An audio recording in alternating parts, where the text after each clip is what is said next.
a wonderful place existed. The Athenians called it The Acropolis. free expression, ethics, art, philosophy. The Acropolis heralded the democracy. But if I told you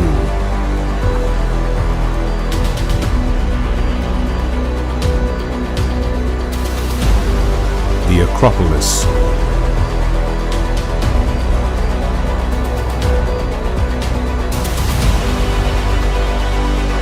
has returned.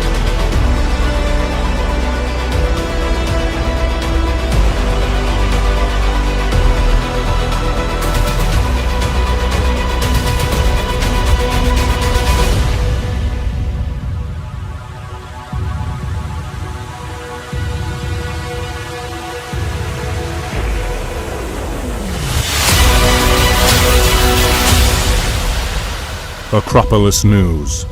News from the Acropolis.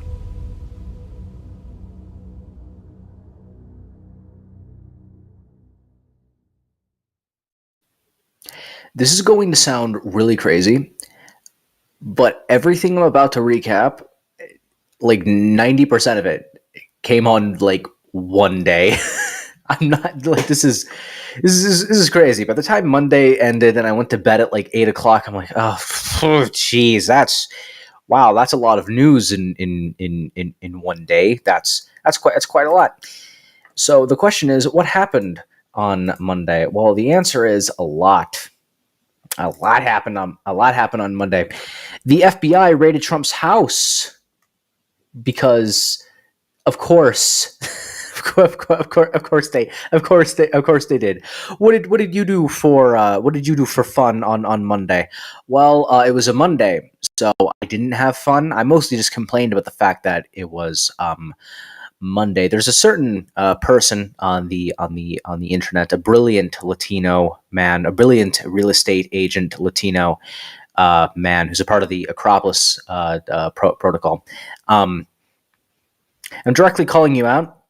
Mondays aren't that bad. This Monday, though, two days ago, this particular Monday was pretty bad. First, Trump's house got raided, but it got raided in a similar fashion to the way that Project Veritas got raided. Okay, I have my thoughts on here when it happened. You know, if you're watching this, you know, this is what my thoughts were on real time, and my thoughts have changed in real time. But let's get into it. I put FBI corruption into Wonder AI, and it brought me the. I'm kidding. I'm being facetious. I just captioned a meme and put the article headline for the New York Times as the image, but everyone knows it's exactly what I did, but I have to explain myself because we're gonna get into a segment later, and I don't want to be perpetuating misinformation as it were. But but I've been having good bants with the Trump raid because I think the Trump raid is gonna go really, really badly, like incredibly badly for everyone who's in favor of it and everyone who participated. I think this is going to go really, really bad. This is not going to go as well as the people who are in favor of this and or did this think that it's going to go. All right. And it'll probably go around the same way that the Project Veritas weighs it. Now, as always, all previous Trevor reports linked down below in the description with your choice of 3 different players. Okay, aren't I good? Because I'm super good at this, and I'm always super duper good at this. But anyway, this happened. I covered this in a previous Trevor report, you know, etc. But the Department of Justice, under the Biden regime, as it were, was spying on Project Veritas, you know, spying on opposition journalism. To be fair, all journalism is supposed to be in opposition to the government. That's supposed to be their relationship, but, you know, again, take all of that with what you will. But what happened with this in particular was Project Veritas got a hold of Ashley Biden's diary. The way all journalists get stuff from an anonymous source, they got it from an anonymous source. And then when they couldn't verify it, they were like, "Whatever, give it to the police. We were given something that was stolen, and we turned it to the proper authorities, exactly as you're supposed to do." They couldn't verify it or whatever, so they just went along and did what they were supposed to do. The FBI then raided James O'Keefe, the founder of Project Veritas, and a few other Project Veritas journalists, raided their homes and took their phones. Why is taking their phones important? We'll get into that in a minute. It's kind of the favorite tactic of the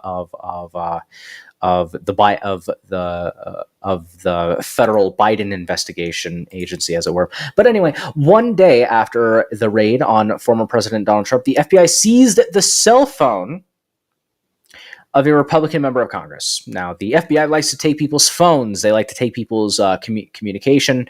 I don't know why they're doing all these shady tactics, or even going through the trouble of getting a warrant when the Patriot Act authorizes these three-letter agencies to essentially operate with complete impunity and do whatever they want. They can rape your wife, murder your dog, and they can get away with it because we need to stop the terrorism, guys. We got to stop the terrorism. The terrorism's bad, so let us do whatever we want. Of course, they shouldn't be allowed to do whatever they want. But the FBI raided Project Veritas, James O'Keefe, and all that stuff. And so James O'Keefe pulled the Giga Chad move of after dealing with all that crap, he published the Ashley Biden diary because, well, that kind of cooperated everything, as it were. And I've covered this before, as I always say. All previous show reports linked down below in the description. With your choice of player, I recommend my website because that's the best way to support me, of course. But yeah. This is gonna go down exactly as I said. It's gonna be great. You've officially amplified the Republican base. So when I first saw this, my innate gut reaction was, wow. Oh, well, on with my day then. But here's the thing. There are other things, other speculations about it that are kind of funny that I'm going to get into in a moment. But let's take a look at sort of the difference. Now, Steve Bannon being being a commentator for like the disaffected right. These like, oh, this is the clearing the field exercise the president needs. A lot of people think that this has created a Trump Rubicon moment. If you're a fan of Roman history, and yeah, sure, probably the case, but. Like, who isn't condemning this FBI raid? Even genocidal maniac Andrew Cuomo, okay, is condemning this raid. Andrew Yang condemned the raid. Okay, it's gonna get to a point where even like establishment Dems are gonna end up. Actually, establishment Dems did condemn the raid. Andrew Cuomo condemned the raid. So. Oh boy. Oh boy, oh boy, oh boy, oh boy, oh boy, oh boy. Now let's look at the opposite of the people who do this sort of thing. Trump made 42 endorsements in recent primaries. Here's who won. Now I'm basically now what I'm doing is I'm facetiously playing the game of those are the bad guys, these are the good guys, and I'm gonna stop you right there. No, I'm not playing that game. Here's the game that I'm playing. Here's the intrinsically irredeemable evil people doing intrinsically irredeemable and evil things, and here's people that might not do that. But then again, politician, of course, will always be a politician. I'm expecting a lot from Carrie Lake. She's the sort of Grok-eye class that I talked about on the Trevor Report before. And the TLDR of that is essentially in Rome. You had the Gracchus family, Tiberius at Gaius Gracchus, right? And they were basically like a precursor to Caesar. They were populist reformers within the Roman Republic before it turned into the Roman Empire. Basically, since this is the United States and we don't do anything in moderation, we don't have a Gracchi family, we have a Gracchi class, and Carrie Lake is a part of this Gracchi class. They're sort of like the Gracchi family. They're in the elite, but the elite don't really like them, and they don't really like the elite.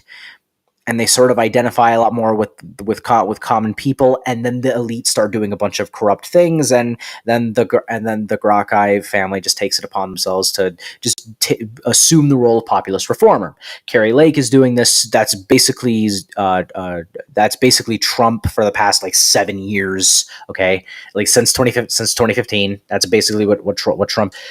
Carrie Lake won. Mark Fitcham run. Blake Masters, I'm particularly excited for, not because I'm a neo-reactionary myself, but because the neo-reactionary movement, I'm coming out with like a book later that explains my thoughts on the neo-reactionary movement, so I'm not going to do it on here because this isn't really that kind of show. But it would nice to see something that is not particularly within the Enlightenment paradigm within the United States, which is a product of the Enlightenment. That'd be very, very interesting how that sort of intersects, because the neo-reactionaries are basically a resurgence of proper conservative philosophy. Now, Blake Masters is probably a bit more on the America train than someone like Curtis Yavin, and a bit more on the American, a bit more pro-American institutions. Unlike Curtis Yavin, who wants to reform American institutions and turn the United States into a monarchy, which I don't think will happen. But anyway, I digress. The point that I'm trying to make is there's a lot of very interesting candidates with Arizona, and I really hope they take power, simply because it'll be interesting. Now I'm in California, and with the sort of local politics of other states is sort of my view on this. We're in a republic. These states are there to govern themselves. I can make comments here or there, but at the end of the day, if you're in Arizona, at the end of the day, your vote goes to what you want to vote for. So don't vote for someone because I say that it would be interesting or whatever. But anyway, gonna continue. Hillary Clinton appears to fundraise off Mar-a-Lago search. She's selling a hat. Where is it? Isn't this in the article? Okay, whatever. She's selling a hat that says, "But her emails." Which here's the thing. That hat is negative towards her. I don't particularly understand. And then there's the dark Brandon stuff. Now there's the dark MAGA, which is essentially a facetious way of saying Trump becomes president for a third time. Okay, again, it's facetious. He becomes president for a third term, and he completely reforms the entire country and completely boots out the establishment, drains the swamp so efficiently. Okay, it turns the swamp into a desert. All right, but then the establishment Dems decided to colonize this joke, because what happened was a lot of disinfected Democrat voters started making their own dark Brandon or whatever, which long story short portrays Biden as a fascist. This is Andrew Bates. He's part of the. He's on Biden's. He's in Biden's team. And he's portraying Biden as a fascist. That's the fascism eagle. Okay. if that's how you view yourself. So so they started portraying themselves as Nazis, and then a few days later, they started using the FBI to target their political opposition.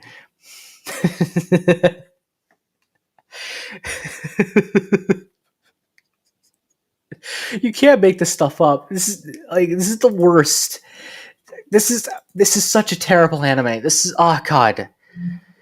Can we just get to the next arc, please? This arc is just it's not realistic anymore. There's too many explosions, guys. There's way too much.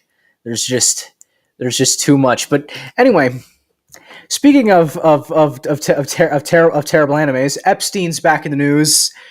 Because here's the thing, Epstein should have never been in the news. The second the child trafficking, never been in the news for as long as it's been going on. Okay.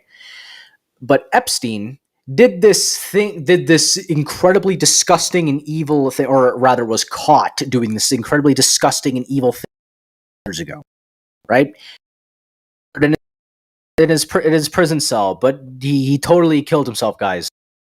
He totally himself, even though no one believes he could have killed himself, and the explanation that they gave for Epstein killing himself makes no fucking sense at all.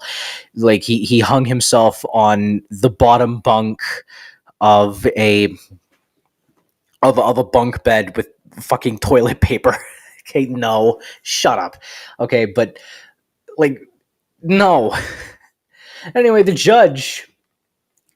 Okay, how am I doing for time? 15 minutes. I got more stuff to get into after this. Okay, but the TLDR of this, all right. The TLDR is that there's a judge who gave who okayed the warrant to search Trump's house, or I guess castle.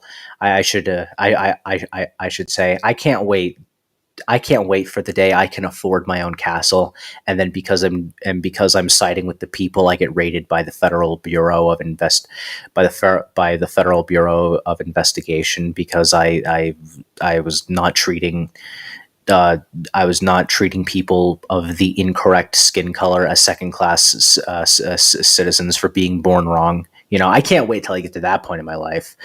That's going to be a very interesting arc. Interesting because it happens to me, incidentally. But anyway, long story short, the judge. What's the judge's name again? I should stop recording these so early in the morning. What's the judge's name? Oh yeah, Bruce Reinhardt. And essentially, oh my god, I should have disabled scripts, man. That's really annoying. But anyway, Reinhardt, the judge, went from being a prosecuting attorney to a defense attorney, and then when he made the switch, he sided with a lot of Epstein's, we'll call them clients, so that I don't get so that this video doesn't get taken down. I'll call them clients for the Silicon Valley overlords, and they were doing definitely legal things for definitely legal and definitely moral reasons.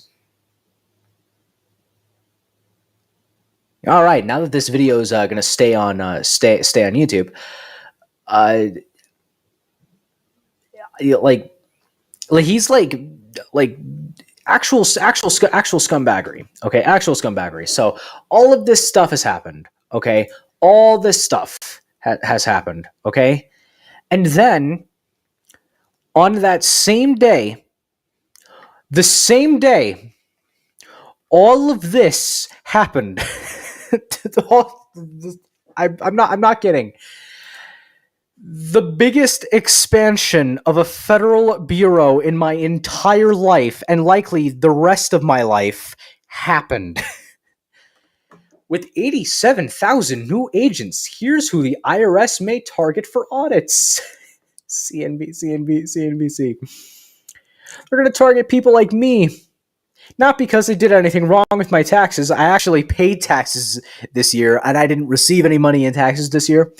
They're gonna come after me because I don't think black people are superior to white people, or the other way around. That's why they're gonna come after me, guys. I think racism is bad, and now the dark Brandon administration is gonna come after me, guys. Christ. Oh man. But the good news is Trump's border wall is going to be completed under Trump, because why wouldn't you do, like, if your ratings were tanking, wouldn't you also try to have some? Wouldn't you also try to do a good idea? That's probably a really good idea. It's probably a good thing that you should do. But if you think that if you think in any way whatsoever that there is a elite cabal of pedophiles that are seeking to bring the entire Western world to heel, take solace in the fact that you're a conspiracy theorist and the UN has declared war on you. and that there's no such thing as an international and that there are no international elites that secretly control things. So says the international elites that control everything. I don't know. I don't know anymore. I officially like. What is the rest of the week gonna be like? Oh my god! I do news recaps. What's Wednesday gonna be like? What's Wednesday gonna be like? What's Thursday gonna be like? What's Friday gonna be like? People like to bury stuff on Friday. Jeez. So anyway, I got my work cut out for me, I guess. But in the meantime, my name is Trevor Brown, and you just watched the Trevor Report. Do click the link tree down below in the description that I was forced to make because the link tree banned my link tree for opposing black nationalism. So, I kind of had to make a new one, and that's exactly what I did. But I did it through my website instead of Linktree because I don't like being abused by my corporate overlords. But anyway, see you all in the next one, I guess. All of you brilliant viewers out there, my name is Trevor Brown. I am the editor-in-chief of Acropolis News Network because I can give myself whatever name and title I want because I own it. You could go to theacropolisnews.com, or you could go to This Just Trevor on whatever Liberty platform is your choice. Except for the ones I'm not on because I haven't seen them pretty much.